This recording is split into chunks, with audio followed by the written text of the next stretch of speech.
Welcome to the SLP Now podcast. I'm really excited to have Dr. Danra Kazenski with us today. She is a speech language pathologist and stuttering ally who works as a clinical associate professor in communication sciences and disorders at the University of Vermont. She's also the owner of Vermont Stuttering Therapy and the founder of the Normalized Stuttering Challenge. And she's a co-chapter leader of the Vermont chapters of the National Stuttering Association, or NSA, support groups. And she raises funds for the NSA with 2 online stores. And that was just a small snippet of what all of the things that Dr. Danra Kazenski is up to. But without further ado, let's just hear from her. Thank you, Marisha. I'll take any excuse to talk about stuttering, so thank you for having me. Yeah, and this is an area that I've been really wanting to learn more about. So I'm really excited and grateful that you're here to share with us today. Thank you. And so I read your bio and shared a little bit of your background, but can you share a little bit of your story and kind of how you ended up where you are today and like what led you down this path?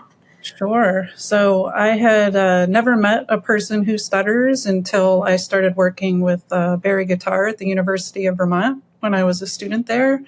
And his class was kind of a game changer for me because I was really inspired by how many complex unanswered questions there are about stuttering and the depth of the counseling skills that are involved with that.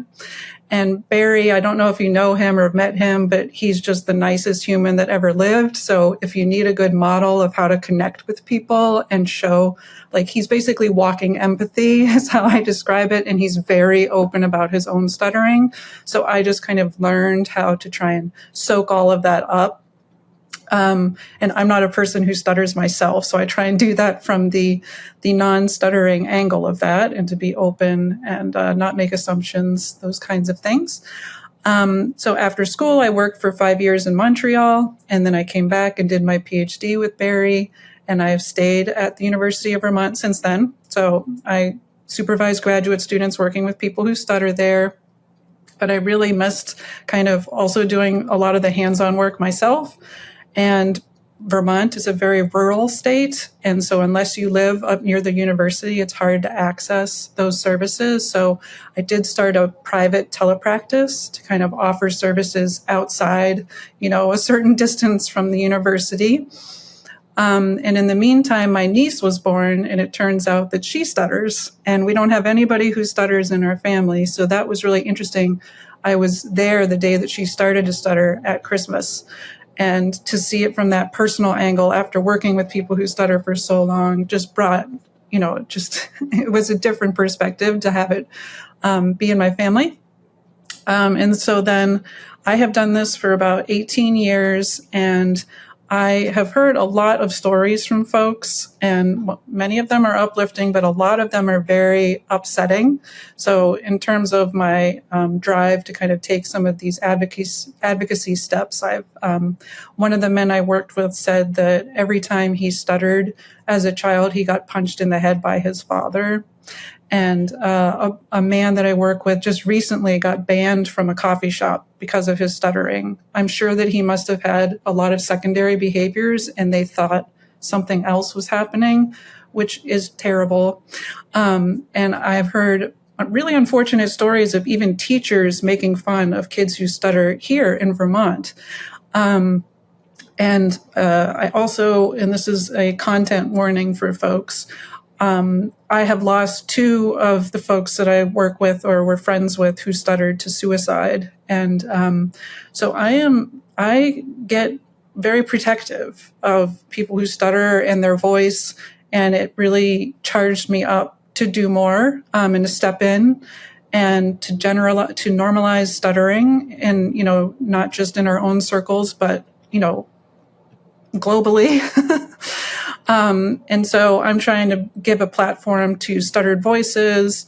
And so I did create those stores. So I do sell basically stutter advocacy swag.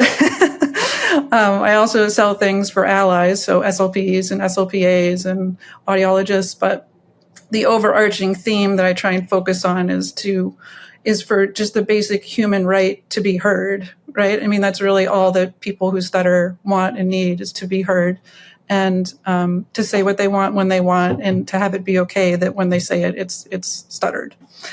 So I definitely take more of an acceptance-based approach to how I run things. Yeah. Wow, thank you so much for sharing that. Your heart for all of this just really shines through. And it's great to see that. Amazing. So and I think it's like pretty clear, but I guess just to make sure we're all on the same page, what is stuttering awareness? Yeah, I love this. Yeah, juicy question. I like a juicy question. So if it's okay, I want to break it down into like some chunks. So the way I think of it is like the smallest chunk would be personally for that person, and then the wider chunk is the community, and then the biggest would be society and, just globally. So on that real personal level, I like to think of it as just starting to be willing and genuinely curious about noticing what's going on with your own stuttering. Like, what is this all about? And as a person who doesn't stutter, I spend most of my time listening very carefully to their core message and trying not to make any assumptions about what they think about it. So I have to genuinely ask, questions. And also with that, gauging kind of what they're ready for me to do. Like, what is their readiness for this? Because everybody comes in at a different level. And what we're asking them to do is hard. I've had one person describe it as walking naked through a minefield. Like, you're asking me to do that? And like, well, you don't have to step into the red zone yet, but what would you consider being okay as a step towards doing that? And so some people are a hard nope. And some people are like, sure, I'm willing to try this thing for now. And then, of course, that changes over time. But, some people don't even realize the kinds of stutters that they have. Like, oh, I didn't know that when I stretch out my words like this, it's called a prolongation. And sometimes I use, Play-Doh to help with kiddos get to understand that, or we can name it something. Like I have some kids call their stutters clones because they're repetitions and they like Star Wars, things like that. And so the more awareness of also like just how we talk, right? And so I'll get kids to lay on the ground and do an outline of their body, to do a little speech machine activity to point out, this is how we talk. Put little sticky notes where you feel tension when you stutter, and you get really interesting, unexpected answers. Like sometimes they say, I feel my stuttering in my back, or, in the back of my brain, and you get to learn a lot more, and it allows them to start talking about something that might have felt, hard to talk about. And then just encouraging them to start noticing those things, and the like what kind of eye contact do I make when I talk to people? Am I actually listening to the other person, or am I thinking about what I want to say? That's a common thing that can affect, your connection and regular conversation, just starting to notice it. And how do you feel about those things? And what changes are important to you? And what difference would that make in your life to help them make their own goals? And so I'll ask them what their best hopes are as a person, and how like stuttering fits into that. I don't know if you've done anything like narrative therapy. That's one strategy that we use. Yeah. Or I don't know if that's applicable only to stuttering, or if it to other areas. But basically, we have them draw and name their stutter, which gives you a real immediate feedback about what their relationship with their stuttering is right away. Like, is it their friend or a foe, basically? So like I've seen very colorful unicorns with the words coming out of their horn. And, the kiddo says, I want to take my stutter out for s'mores and we're going to go skateboarding. It's like, okay, cool. And then they've got other kiddos who draw very dark, like bloody, with lots of weaponry. And, they say, I hate him. And like, that's important to be able to like have a way to get that out. And for that kiddo, we ended up drawing a bunch of his stuttering characters, putting them on bottles and shooting them down with ping pong guns and throwing them in the garbage. Like, he wanted to say, I hate you. And, you know, that's the stage that they're at. But for some of the kiddos, it's a really positive. And I don't know if you've seen that the Stuttering Foundation of America has a really good newsletter where they'll publish anything that a kiddo will draw or say about their stuttering. And we've had like 6 of them or so go in, and the kids are so proud, you know, like, so they're willing to make something that will help other kids too. So I'm just going to keep going because I can talk forever about this, if that's okay, until you tell me to stop. No, this is amazing. Keep going. Okay. I'm eating it. Okay. So, and instead of like, you know how they often could use different scales, because we want them to kind of be able to participate in this noticing of their stuttering. So instead of like a stuttering severity rating scale, I have them work pretty early in the process of creating like a joyful scale, you know, and having them define what each end of the scale means for them. Because normally the bottom end of the scale, if you were doing severity, would be no stuttering. But in this case, that end of the scale is joyful stuttering, and it includes stuttering, you know, but maybe it's not as effortful. You're talking to who you want to talk to. You're not using a lot of tricks, those kinds of things. So actually it would be on the other end, like if you were totally fluent, but you were just using all kinds of ways to avoid saying what you want to say, that is not where we're aiming for the kiddos to be.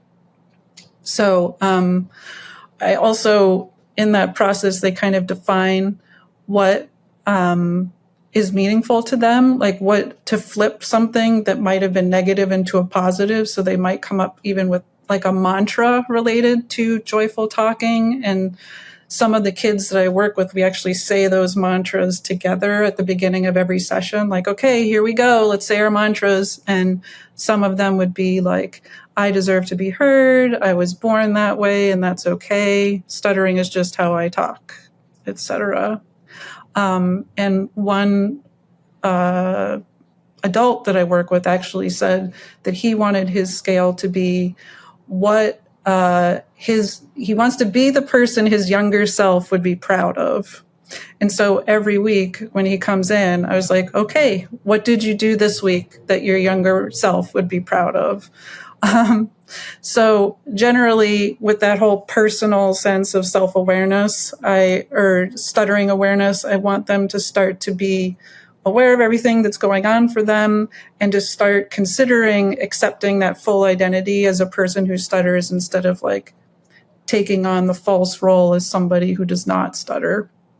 And learning to let go a bit instead of having those strong needs to like control or to hide. So that was the personal one. And then before we move on to the next one, I know that because I think SLPs are always looking for ways of like, okay, I know that like, because a lot of us are realizing that we should probably be doing like in working through, or like my words are not working today, but like what we learned in grad school in terms of stuttering therapy is a little bit different than kind of what we're learning about today, I think, for many of us. Mm-hmm. And I think a lot of SLPs are like, okay, so how do I navigate this? And what does this look like? And you just gave a beautiful, like so many beautiful examples, but I feel like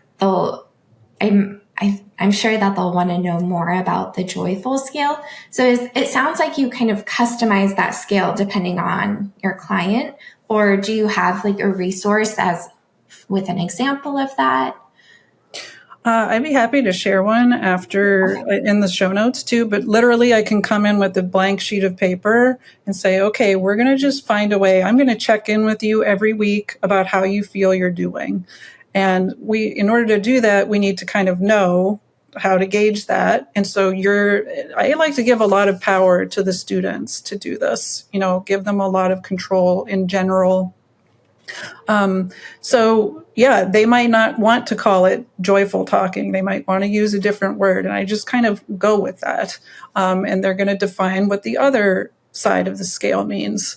And then I just try and guide them so that gently that the joyful, are you okay that the joyful side includes some stuttering? As long as it's easy, you can say what you want and it doesn't interfere with what you want to do or be or say. They're like, oh yeah, that's fine. And so I give some shaping along those lines, but otherwise, the kiddo is going to define it for themselves. And then, yeah, whenever they come in, we use that in their own words when we talk about their stuttering. Once we do a narrative therapy like that, naming the stutter, I don't call their stuttering anything else. Like, how was Mr. Unicorn today? Did he visit you? When did he come around? How did you handle that? What did other people do when Mr. Unicorn came around? It's like a nice little way to separate them from talking about it directly for those kids who are a little more shy and things like that. It gives them just a little bit of space, like it's not the stuttering is me. It's Mr. Unicorn who comes and he lives in my brain and these are the things he does. And somehow it's easier to then like talk about it and, come up with ways to, cope or adjust or just tolerate, be, just let it be what it is. Yeah. Mm-hmm. And if SLPs are wanting to learn more about narrative therapy, do you have any favorite resources for that? Oh, I can definitely share that, but I have there's some articles about that. But yeah, it's very similar to how I just described that I get pretty vivid. Like I would take an entire session to do this. And most kiddos, so I'll have art supplies and things ready and I'll say, this is weird. Today we're going to talk about something weird. Okay. I'm going to ask you to, you stutter and we've been talking about your stuttering and I would just like to talk to it sometimes. But the trouble is I don't know what it looks like, and only you know what it looks like. So can you help me understand? And, they'll kind of look at me like, I don't know what you want me to do, lady. Like what is this? I'll say, does your stutter have eyes? So does it have eyes? And, sometimes it does, sometimes it doesn't. Sometimes people pick a frog and it doesn't have eyeballs.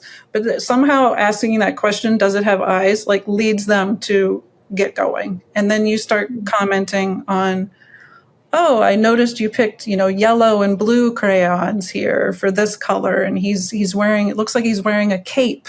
What is that cape all about? And it looks like there's stars in the sky. I'm just curious what's happening there. You get them to kind of describe it like vividly, like a movie. And you ask a lot of details about, when does it come around and how does it make you talk differently? And what do you do? Because you don't stutter all the time. So you like sometimes have them create a second character that is them, that is stronger than the stutter, And then, so what is it that you do? He tries to kick me in the throat and I have this lightsaber that I use to, push him away and say, no, I'm going to say it, the way that I want to, or whatever it is. It's just like a nice, it's very vivid and detailed. And then I always refer to their stuttering by that character name after that. Some of them have created entire comic strips and, some of those did make it to the Stuttering Foundation newsletter. So yeah, we try and get as detailed as possible. I love it. I love it as a strategy. Yeah. Yeah, that's great. And then we'll add the articles that you mentioned in the show notes. I think that'll be a great resource. Mm-hmm. Okay, so just a quick recap. So we're going through the 3 components of stuttering awareness. So we just chatted about personal, and then we have community and society. And for the personal, we talked about like noticing what's going on with our stuttering or the client's stuttering, and like the types of stuttering, like the speech machine, where we feel it, incorporating narrative therapy, the joyful skill. So that's just a quick recap of some of the things that we went over. So what does the community stuttering awareness look like? Yeah. So for the individual in the community, I start to have the kiddos talk about, and this is from Vivian Siskin and the avoidance reduction therapy, who I'll talk about a lot because she's my, she and Barry to me are like the people that I would do literally anything they say. But so one activity you can do is called Who's in Your Box? So you have the kiddo identify, like, who are the people right now that you feel safe and comfortable stuttering openly with? I can have them actually, draw it in a box and put their names. And then who are the people just outside the box that you might consider letting in? And then who are the people that are like, nope, not interested in letting them in my box right now? And so part of therapy could be some of their goals could be creating easy, medium, and hard goals, using that as your framework. So, all right, your mom is a person who's in your box. What are you willing to practice with your speech this week? Are you willing to stutter openly with her a few times at breakfast? And you get them to be very specific. Okay, there's a medium person who's just outside the box. Are you willing to talk to them for 1 5-second hello, to get you a little bit closer to bringing them in your box?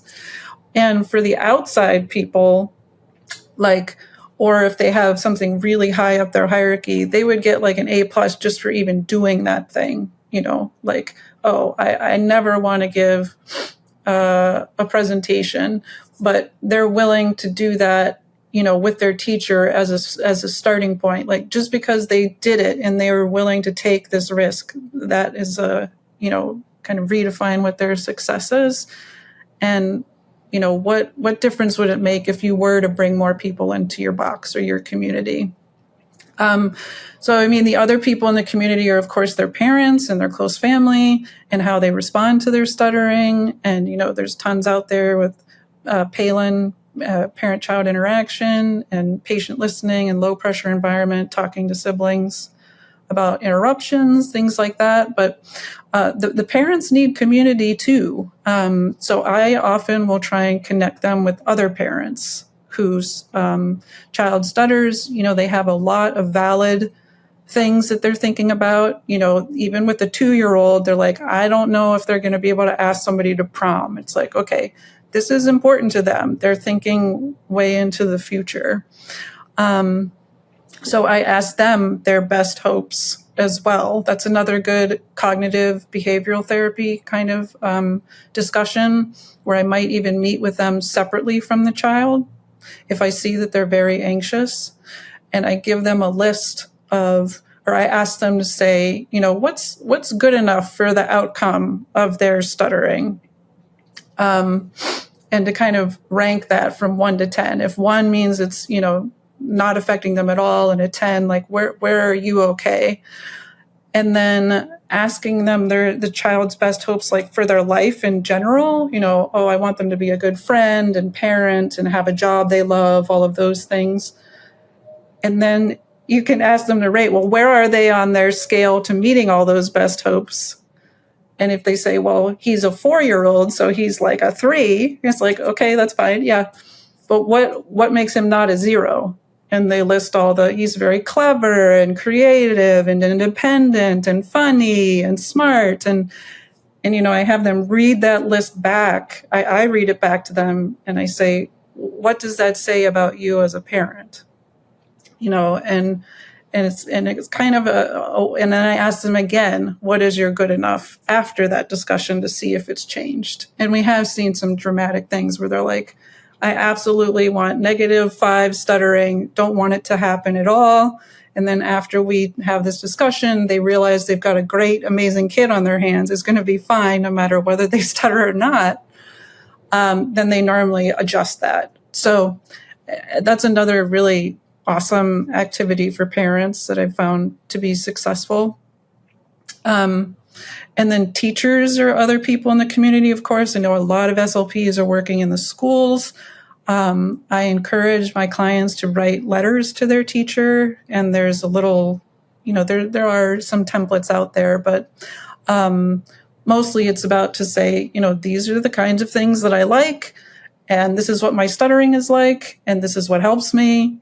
And also if they want to talk to them about how presentations might go, or how I choose to kind of I will participate, but please call on me when I raise my hand rather than just like cold calling me. And another member of the community, of course, is teachers. So I work with my kiddos to write a letter to the teacher. So that could say things like, these are the kinds of things that I like. This is what my stuttering sounds like. This is what helps me in the classroom so that you can, so I can participate fully. And then I work with the family to decide, like, does the kiddo give it to the teacher themselves? Do the parents, are they involved at all? I basically let that be the kiddo's choice, what their comfort is. And then they might have a conversation about, I prefer, to raise my hand before you call on me as opposed to just being cold called, those kinds of things. And so many people may not know. I know a lot of people feel like they're going through their stuttering alone, but there is a huge, we call it the Stamily. So the stuttering family is enormous and very enthusiastic and supportive. So we have the National Stuttering Association chapter. I've been to the conference like 5 times. Every time you like vibrate from the energy. I never want it to stop. I totally encourage people to connect with those groups. We allow people to join our group by Zoom. So if anybody doesn't have a chapter and you want to join our chapter, please just contact me. Friends has great groups that meet. There's lots of camps. I would recommend, any way that you can connect anybody to anybody else who stutters, because you're definitely not alone. There's this amazing group called Sisters Who Stutter for teens, specifically girls. I love them. Really great advocacy. I highly recommend them. And so, part of this is you're an individual in a community. So you have to also learn to cope with people's responses, which sometimes are going to be rude or not nice. And so part of therapy too is like helping them tolerate that. And, get some mantras in your head, like, let them think what they think. I can't control how other people react. So we do build in some cognitive messaging around that. I do some like predicting and checking the evidence because, there's a lot of anticipation anxiety that goes into, oh, they're going to give me the evil eye, or I just am guessing that they're going to be rude. And so we say, okay, yeah, make your prediction and then see what actually happened. And if they did give you the stink eye, what else could that have been? It could have been about your speech, but it could be because they ate a weird burrito and they don't feel good, or they're late to class, or somebody in their family, something happened. And so we just don't want to always assume it might be about their stuttering. But so one activity I do when I leave the clinic with clients is we have this big, at University of Vermont, we have this big student center. And so I'll go down to where the people are, and I have the person who stutters up on the stairs so they cannot hear me.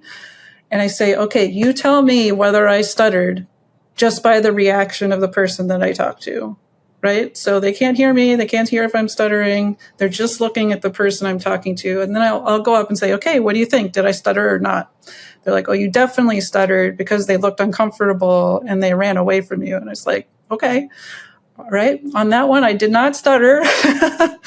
So what else could have been going on? Oh, they were late for class. We come up with a bunch of different reasons.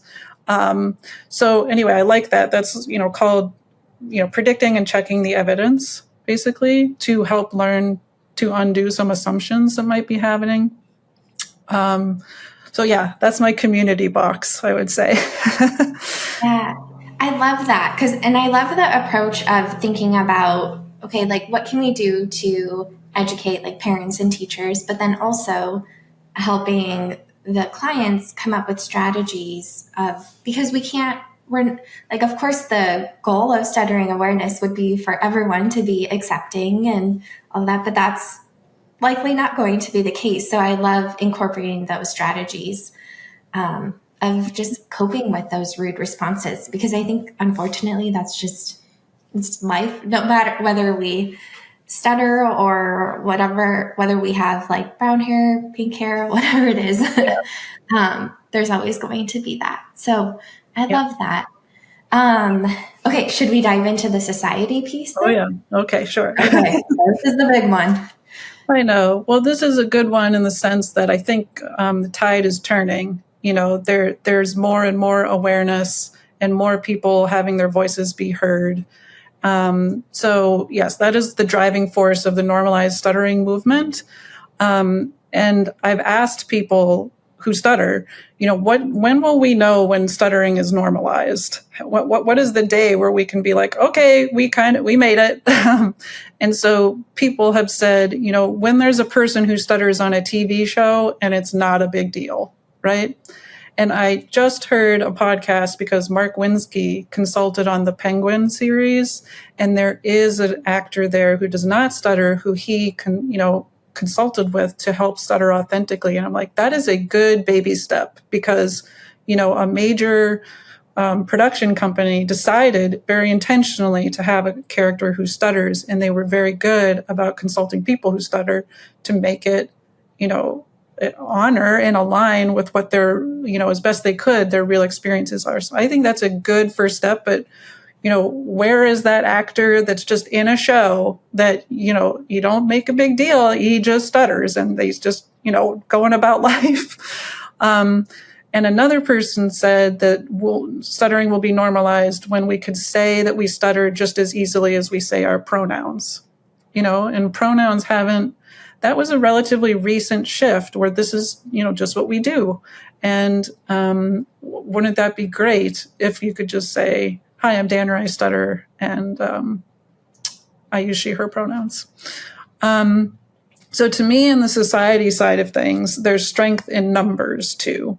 So there's like 81 million people who stutter on the earth. You literally could make the largest, nicest street gang ever. If you really banded together, you have the power of numbers. And so literally every stuttered voice that comes out chips away at that. So the more, the better. So every voice is a baby step to that kind of change of normalizing. So I encourage people to take up space, put your authentic self forward. Don't feel like you have to hide it. Do the opposite to the degree that you're comfortable and just step into your full power and stutter. I think that's the actual change. Change making is the actual voices of people stutter and other allies, supporting that and giving that platform to them. So I that's why I'm trying to make a small, dent in that process myself. But the normalized stuttering challenge was a part of that. So I told you before that we lost a child who stutters to suicide. And so he was 12 years old, devastating, right? This is the kind of thing that like permanently changes your life. And I had worked with him for 7 years and I wasn't working with him at the time. And, there's just so much wrapped up in that is painful. And I was really motivated because of that. And more recently, an article came out in People magazine about his death because his mom is advocating for rights at the state level to protect people from that. And the article came out. So I'm seeing pictures of Ryan, on a magazine that I got off the shelf, from a grocery store. And on that same day, Trump had made fun of Biden's stutter. And so something like changed inside of myself, like this needs to stop, right? Like we need to, as a society, not laugh at these things. Like it's of grave importance. And so the normalized stuttering challenge was for people to take a video of themselves. And if they stutter, they say, I stutter and I'm worth listening to. And for allies to say, if you stutter, I'm listening. And so I helped spread this out with some colleagues from Stutterology, Ezra, Mackenzie from Talking Town Books, who's got a kiddo who stutters, and she wrote a book, which I'll recommend too, and Martha Speech, who's now from Young Stutterers. So we helped spread that, and it was amazing. I think on day 2, I heard from somebody in Africa who made the video. I mean, it went really fast. And so exciting to see people be like, this was really hard for me. I didn't want to do it. I'm never on social media. And those are the voices that stand up. And then the people who love them also making the videos. Anyway, so that I'm kind of like wanting to do more of, to keep bringing in, making the community wider in those ways. And I was pleasantly surprised because I think we're all like, oh, if you go on social media, people are going to troll you and be meanies, right, to the people that you care about. And I literally read every message of anybody who did a video, because every time they came in, I was like, so excited. No negative messages anywhere, like literally none. And so I think it was nice to see that if you're brave and you show your authentic self, people respond positively. So I'm trying to come up with something else like that to do the next round of Stuttering Awareness Week. I'm thinking something like, I won't shut up, something like that. I won't shut up until stuttering's normalized, something like that. But anyway, yeah, to me, those are the global things that are happening and that people are responding to and willing to do at this point, which is a good sign for society's change, I think. Yeah, I think that's so incredibly powerful. And I don't have personal experience with the stuttering side of things in terms of like that being my lived experience, but I've had experiences with other things that I've struggled with, and just getting to see, I think not feeling alone is a big thing. And then just seeing people navigate it in a positive way. Like, oh, this doesn't have to be like a horrible thing. I think that can be really powerful. And I just love your creativity in navigating that. That's great. And then I'll put your Instagram account in the show notes too. So for anyone listening, if you're curious kind of what this looks like, and yeah, like if they follow you, then they can join in next time you do the challenge and all of that. This is really cool. Okay, so the majority of speech therapists who listen to this podcast are in the schools. So do you have any, and a lot of what you shared is absolutely applicable and can be used, but do you have any like other ideas or suggestions? Because I feel like being in the school community, we have the opportunity to have like our own stuttering challenge as one example. But have you come up with any other ideas or anything else you want to speak to in terms of SLPs in the schools navigating this? Yeah, sure. So I'd say number one is first getting them access to the services, right? I know we hear from a lot of people who say, I know they stutter, they do not meet the criteria to be on my caseload.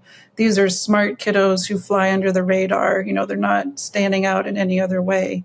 So we talk a bit about, adverse effect and going beyond just academics too. That can be sometimes a way to get students in. So for example, there's a questionnaire that we use called the TASC, so TASCC. I'll link it, but the Teacher Assessment of Student Communicative Competence. So that's for kiddos grades 1 to 5. I sometimes give that to the teacher because it helps identify if there are other participation things that are affected at school that could count for adverse effect if needed. So like participation in field trips, after school activities. It's not just the sitting down in class parts. It's anything to do with their day. And we definitely want to help catch that before avoidance behaviors become habits.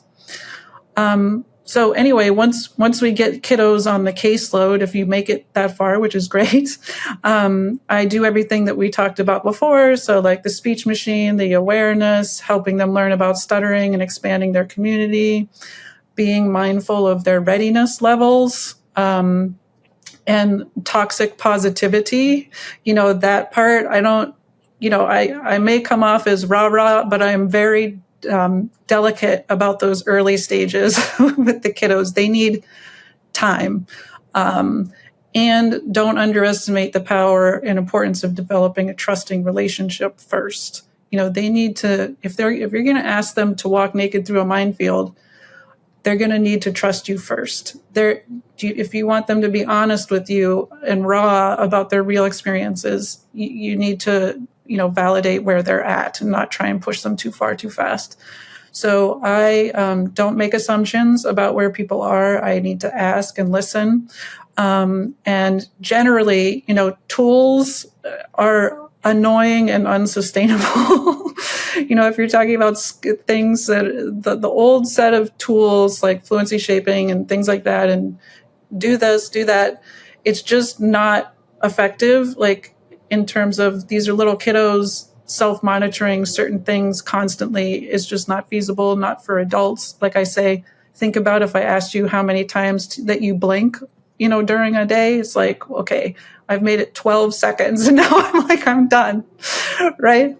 So instead, we need that relationship built and start doing these things to help take risks and accept themselves fully as people who stutter. So counseling skills really come into that. And I think that's where student clinicians get very uncomfortable. They're worried about saying the wrong thing.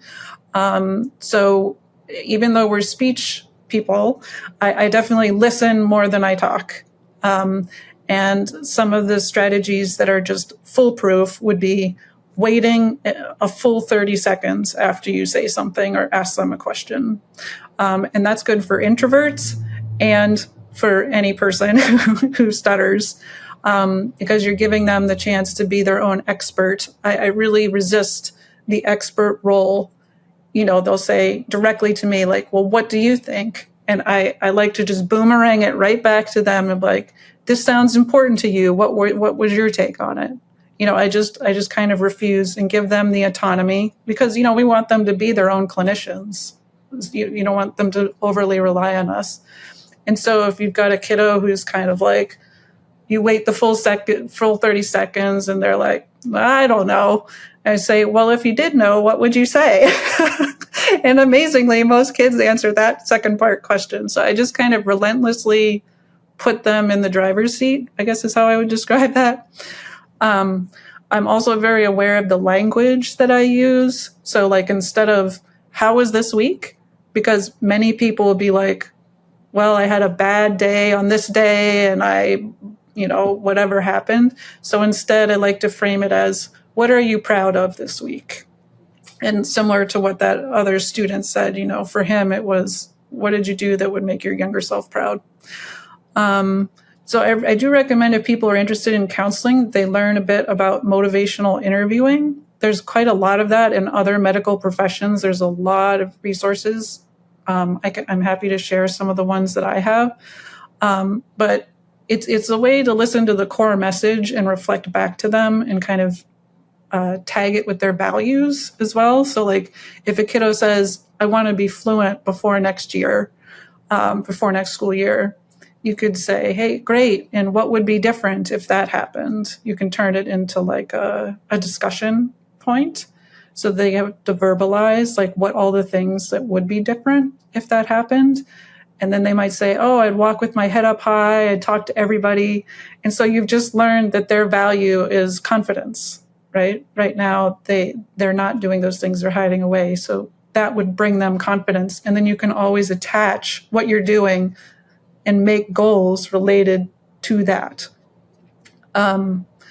In schools, I know this is hard, but if you can work closely with the family, I think it's the most effective to not work in a vacuum. That 1 hour with you a week, ideally, or whatever you're able to do is just, it's going to be so much better supported if the family's involved. When I was in a school, I met after school at lunch breaks. That would be something that you would have to decide your willingness to do. But I found it to be far more effective. And then you can do a lot of the classic kind of supports like the iceberg, what's above the surface, what's below the surface. If there's another kid who stutters in the school, even if they're older, I would put them together, as a little mentor relationship. The older one will like supporting the little. The little will be like, wow, look at this cool older person. And I'm a middle-aged lady who does not stutter. I am not the cool person in the room, right? So I'm very intentional about, if there isn't anybody who stutters in the school, the National Stuttering Association used to have a mentorship program where they will pair you by interest, like a person who loves basketball. And they don't have that anymore formally, but I know that if you wrote them and said, I'm looking for somebody in Phoenix who likes fishing, I'm sure that they would find a way to put them person together with them. I would really encourage that. SLPs come to our National Stuttering Association meetings with them, and some kids are really shy. And so we say, you don't even have to have your camera on.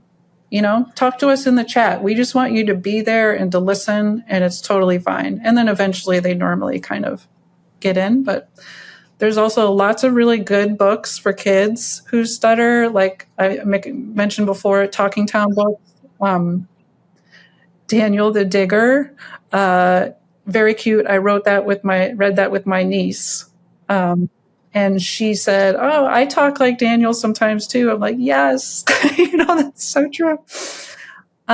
So stuttering, you just have to find what motivates them. So sometimes we'll do a stuttering project. That would be good at a school. Maybe they want to make a Jeopardy game. You can make that on Jeopardy Labs.